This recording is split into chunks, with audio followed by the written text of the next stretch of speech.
아까 이제 그 사회를 보신 그 배진영 기자께서 뭐 저를 갖다가 소련 미리국 한 거에 대해서 말씀드렸는데요. 이제 거기서 잠깐 얘기를 하면서 넘어가겠습니다. 그래서 제가 이제 소련을 처음 들어간 건 1900, 여기서 91년에 왔는데 90년이다. 90년에 갔다가 이제 다시 한국에 와갖고 그 당시에는 이제 여러분 우리들 세대에서 흔히 말하는 위장 취업 뭐 이런 것이 유행하던 시절인데 소위 말하는 지금의 이제 민주노총의 전신인 그 당시에 이제 전노협이 만들어지면서 전노협에 가서 굉장히 소련을 찬양했던 기억이 납니다.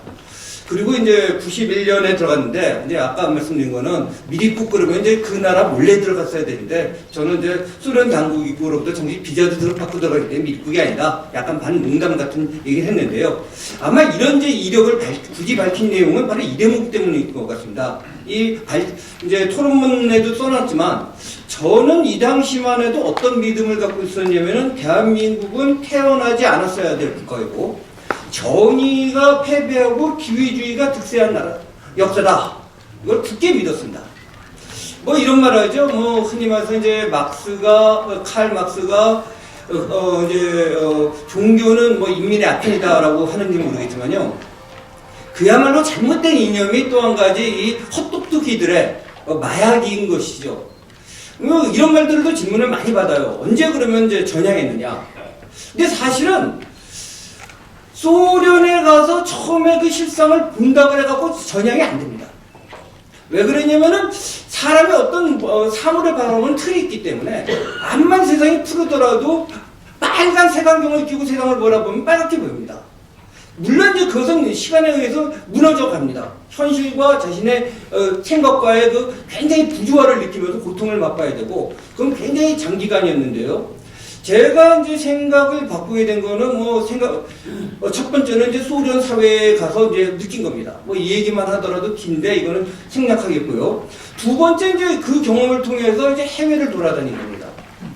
요즘에 이제 해외여행이라는 것이 굉장히 이제 자유롭고 아마 여기 계신 분들도 아마 해외여행을 한두 군데쯤은 다녀보실 가능성이 높다고 생각합니다. 하지만 사실 과거 해외여행 간다는 것은 1970년대나 80년대 초반만 하더라도 지금 거의 달나라 구경 가는 것 수준이었죠. 근데 이제 이런 말들을 요즘엔 조금 줄어듭니다만 지금도 많이 하시는 분들이 있어요. 내가 외국 나가봤더니 외국은 이런데 대한민국이 이렇게 엉터리다 이런 얘기를. 그때마다 제가 던지는 질문이 있었어요. 어느 외국을 말씀하십니까? 제가 외국 정말 많이 다녀본 사람 중에 한 사람인데 제가 다녀본 외국은 안 그럴 텐데요. 그 얘기가 뭐냐면요. 보통 선진국이라고 외국을 다녀본 게 아까 이제 김광동 박사께서 말씀하신 넓은 회에서 20개 나라. 근데 사실 정확하게 되면 20개 나라도 아니에요. 왜 그러냐면은 이제 그 20개 나라라는 게 대부분이 이제 미국이나 이제 캐나다, 서구 유럽 정도를 치기 때문에 서구 유럽의 사실 그 나라 국민들한테 모독인지 모르겠지만 네덜란드나 룩셈부르크나 벨기에를 각각의 별개 국가로 볼 수 있는지 이런 의문이 들거든요. 사실 인구 1000만 단위, 인구 적어도 1000만 단위 국가로 보면 사실 10개 나라도 안 됩니다. 진짜 몇 개 한번 쉬어보십시오. 요 정도의 경험을 갖고 얘기하는 거거든요. 그래서 제가 그때마다 하는 겁니다. 제가 다녀본 나라는 대충 이렇습니다. 체첸, 아프가니스탄, 파키스탄, 소말리아, 짐바브웨. 진짜 사실 요즘에 와서 이제 헬 도전이라고 이제 젊은이들이 그런 얘기 합니다. 제가 이제 그 젊은이들한테 얘기하는 건 불만이 있겠지. 세상에 완벽한 사회는 없고 저도 불만이 있습니다. 근데 그러면 어디랑 비교해서 우리가 헬조선이고 그러면 헬조선이 아닌데 어디냐? 굳이 얘기하면 몇 군데 나라를 얘기해요. 아까 말한 미국, 이제 영국, 일본, 그 다음에 이제 스칸디나비아 반도의 몇 개 국가들. 근데 저는 솔직히 말해서 그 나라들이 지금 대한민국보다 좋은지에 대해서도 논쟁할 자신이 있습니다. 근데 그거는 우선 제껴놓고 그 나라들 한 7, 8개 나라 정도를 빼놓으면 어디 있느냐? 사실 막상 대답을 못해요. 근데 이제 제가 오늘도 한번 말씀드리고 싶은 거는 아까 이제 조갑재 대표님께서도 말씀하셨지만 지금 이제 그럼에도 불구하고 이런 상황이 왔단 말이에요. 지금 촛불 집회로 드러나는. 그걸 갖다가 이제 조갑재 대표님께서는 이념 무장 집단의 형성을 하는데 실패했다라고 했고요. 그다음에 김광동 박사께서는 아까 뭐라고 얘기했냐면은 역사의 도적질이 벌어졌다. 역사의 도적질. 지금 위대한 대한민국을 건설해놓고선도 그 건설한 사람들이 아주 비판을 받고 그야말로 그 당시에 그 건설을 참여를 안 한 정도가 아니라 건설하는데 딴지를 걸고 삐죽거리는 것이 정당한 것처럼 되는 진짜 역사의 도둑질이 벌어져요. 역사의 도둑질이 왜 벌어졌는가? 여기에 대해서 제가 뭐 답변을 갖고 있는 거 아니지만 한번 같이 생각해봤으면 좋겠습니다. 아마 여기 계신 분들의 다수가 영화 국제시장을 보셨을 거라고 생각을 합니다. 뭐 안 보셨어도 내용은 아마 아실 거고요. 저도 뭐 제 딸내미랑 같이 이제 그 국제시장을 봤고 참 눈물을 많이 흘렸는데요.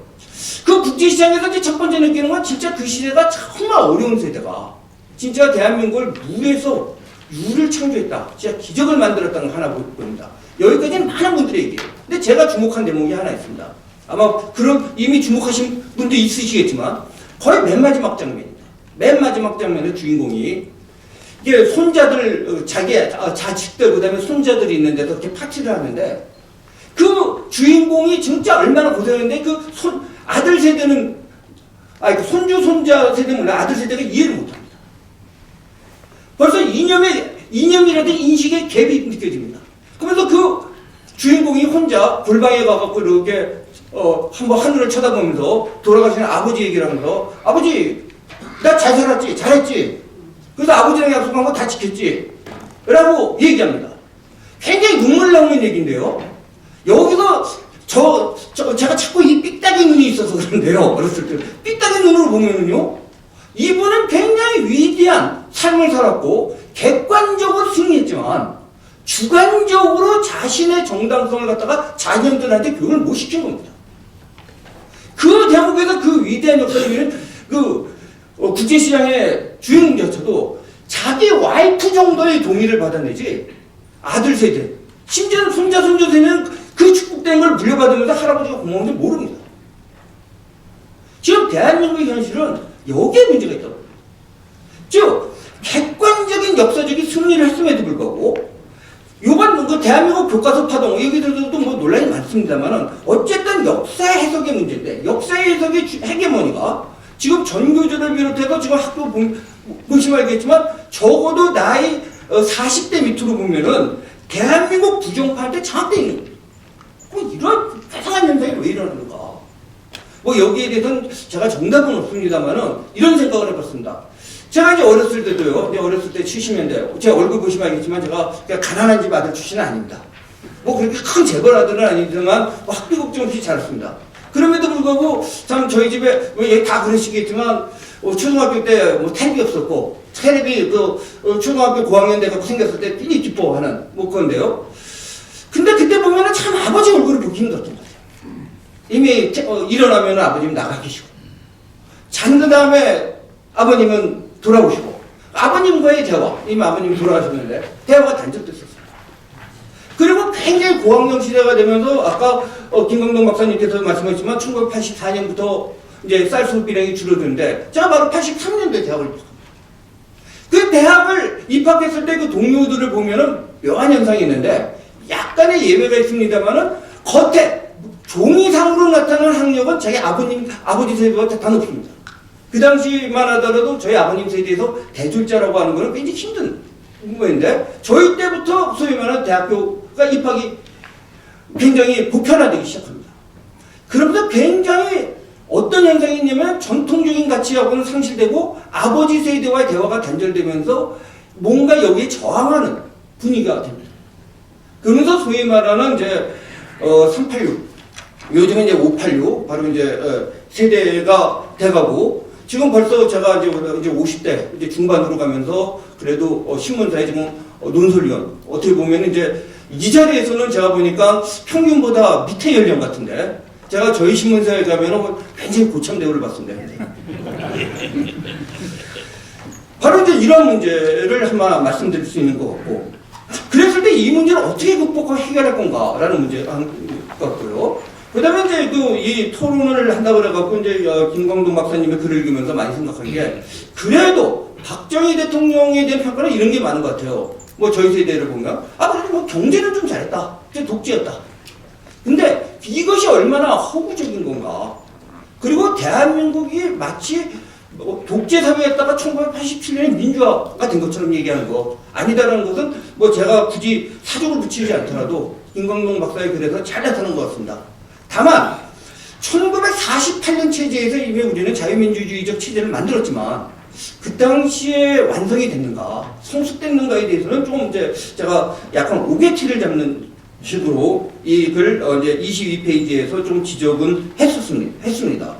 여기서 이제 좀 하나 이제 문제 제기를 나중에 이제 김광동 목사님한테 이제 답변을 듣는 건 우리가 흔히 말해서 영어에서 네이션이라고 하는 단어, 제가 일부러 영어를 쓰는 거였습니다.